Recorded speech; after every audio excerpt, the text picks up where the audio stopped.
that lately is because the spread of AI generation tools has made it very easy to mass produce and flood social media sites with cheap, professional looking, often deeply weird content. There's even a name for it, AI slop. And it can come in lots of forms. It can be news articles or music on Spotify, but you've probably encountered it most in weird images and videos that have begun to dominate everyone's feeds, whether it's images of a Jesus made out of shrimp, or videos like Baron Trump wowing the judges on America's Got Talent while his dad plays backup piano, a pug raising a baby on a desert island, or Pope Francis taking a selfie with Jesus while flying through heaven. And my favourite part there is that AI somehow chose to give Jesus a watch. And I love the idea that every once in a while Jesus in heaven looks down at his watch and goes, shit, it's already 4 p.m. I'm late to go flying with one of the 3 dead popes that actually made it up here. Slop can be incredibly popular. This AI soup recipe was the 7th most viewed post on Facebook at the end of last year. And at another point, 3 of the top 20 most seen posts there were AI generated, including this one of a giant fan bed, which had 35 million views. At the start of this year, this image of a horse made out of bread got nearly 50 million views on Facebook and was even loved by Mark Zuckerberg. AI slop is basically the newest iteration of spam. As the CEO of one AI content detection platform put it, not all AI content is spam, but right now, all spam is AI content. And it's becoming a problem on multiple levels. For a start, websites that were previously useful are now becoming much less so, as this woman makes clear.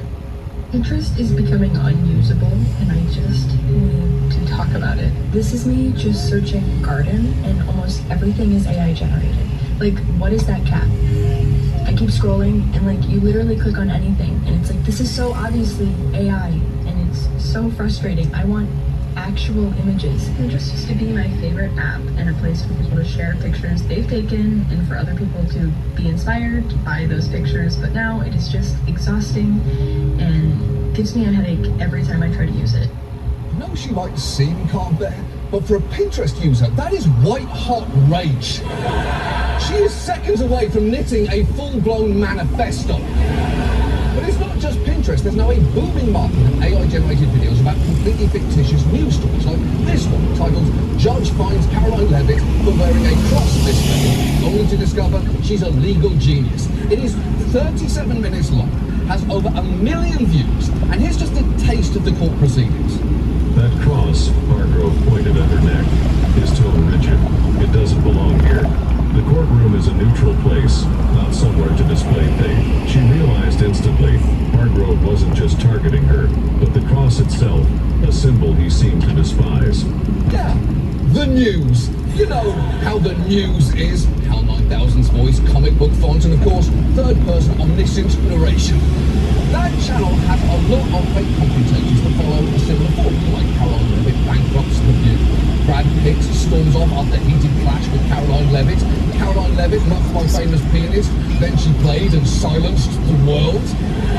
And my personal favourite, Pope Leo XIV orders Caroline Levitt to take off the cross, which makes sense, doesn't it? You can't wear that in here, Caroline. This is the fucking Vatican. Have some respect. The problem is, the comment section under that courtroom video is filled with people who clearly have absolutely no idea that it isn't real, saying things like, what a tremendous victory for Christians everywhere, proud of you, Caroline, for putting that judge in his place, and intelligence for once, she is a force to be reckoned with. And when one commenter points out that the video is fake, a reply says, no, it happened, but it was Pam Bondi. I just watched the YouTube video because, of course, there are also multiple slop videos out there where the exact same thing happens to Pam Bondi. And if that's starting to give you an uneasy feeling in your stomach right now, get used to it, because it seems extremely likely that we're going to be drowning in this shit for the foreseeable future. So given that, tonight, let's talk about AI slop, what it is, where it comes from, and the harm it can do. And before we take all of the fun out of it, I'll acknowledge some AI-generated content can be enjoyable. Exhibit A, Catchester by the Sea. Which makes sense, the whole point is to grab your attention. That is why you'll see visually arresting stuff, like videos of incredibly buff babies, or cute dogs working human jobs, or people transforming into fruits and vegetables. That is actually a weirdly common trend, and I think my favourite version of it might be this.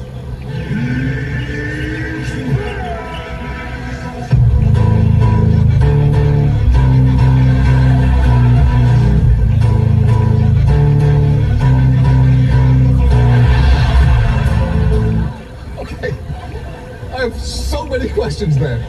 From why Cabbage Hulk kept his human hands, to why he suddenly tore his own head off to reveal a different kind of cabbage. But the one thing I know for sure is, you better stay the fuck away from my wife. Stay away from her. Now, as for AI music, at first it can sound pretty close to the real thing, like this country song whose lyrics are only about 15 degrees off.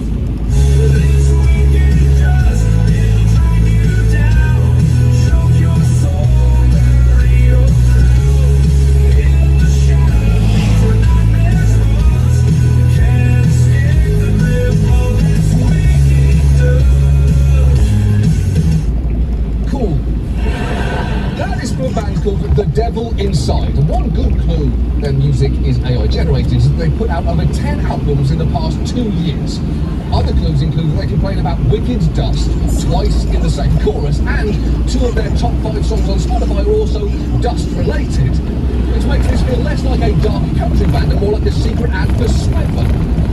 It is now incredibly easy to create slop like that, which, as this CEO of an AI music generator points out, is one of its key selling points.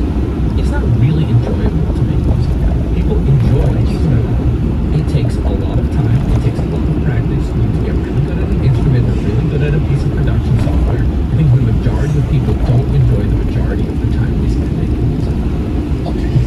First, and this is a hot take, I think a lot of people might actually enjoy making music. It's probably why they were doing it for the 40,000 years of human history prior to AI. But if that is not you, and you would rather make music by simply pressing a button, then good news, you don't need AI. There are already a wide variety of toys made for babies, just like you. But he is right that AI tools have now reduced the barrier of entry to people who want to produce writing, images, or music that can seem plausibly professional. And even big platforms are now getting in on this. Here's Mark Zuckerberg proudly unveiling a new suite of AI tools for Meta users. We call it EMU, for Expressive Media Universe, continuing with our animal theme. And just take a look at these images. Because today we're starting to roll out a bunch of products with this in it. And it's they're high quality, photorealistic. But, one of the coolest things is that EMU generates them fast. Okay, first, that is just the least charismatic product demo I've ever seen. You think Steve Jobs would be caught dead uttering a dud phrase like continuing with our animal theme? He'd soon acknowledge his own children. But Zuckerberg's obviously trying to make sure Meta capitalizes on the popularity of AI by keeping it within their ecosystem. He said that adding AI images to user feeds is the next logical jump for Facebook and Instagram. They've even tweaked their algorithm so that more than a third of what people see on their Facebook feed now comes from accounts they don't follow. That's how slop sneaks in without your permission. So it seems to be good business for them, but what's in it for the people that produce it? Well, platforms like Meta, Twitter, YouTube, and TikTok now have monetization programs where they make direct payments to people who successfully go viral. And there's now a whole industry of AI slop gurus offering to sell you their secrets of how to make profitable slop for a small fee. Remember that cat video from before? Here's its creator trying to sell you a training course. Hey, do you want to go viral and make the same videos as I do? It's really simple. Click the link in my bio and I'll guide you step by step on how to do it. That class costs $17.99 and will supposedly unlock the secrets to crafting viral cat AI videos that capture hearts on TikTok. And you know who should be pissed off about that more than anyone else? Cats! They've been going viral since the dawn of the internet, and now along comes this sombrero-wearing motherfucker, who isn't even a real cat, by the way, trying to cut them out of the profits. Cats would be so mad about this if they ever gave a single shit about anything humans do. Now, the good news is you don't need to give your credit card number to an AI cat, because I'll give you the 3 basic steps for free. It's pretty simple. Step 1, you make a page on a social media app and build a following. Well, most platforms require a certain threshold of followers or engagement before they'll pay you, you can easily get around that by buying a pre-existing account like this one that already has thousands of followers. Then comes step 2, create and post as much engagement bait slop as possible. Here is a video by another slop guru showing you just how quickly that can be done. So what we're going to do, we're going to type in home decor inspiration Pinterest. Why? Why Pinterest? Because Pinterest is a heavy image-based platform. And what you're going to find as we scroll through these, probably 80% of these images are AI generated now. What's so cool is that we can come to this free tool right here, Ideagram, and ask it,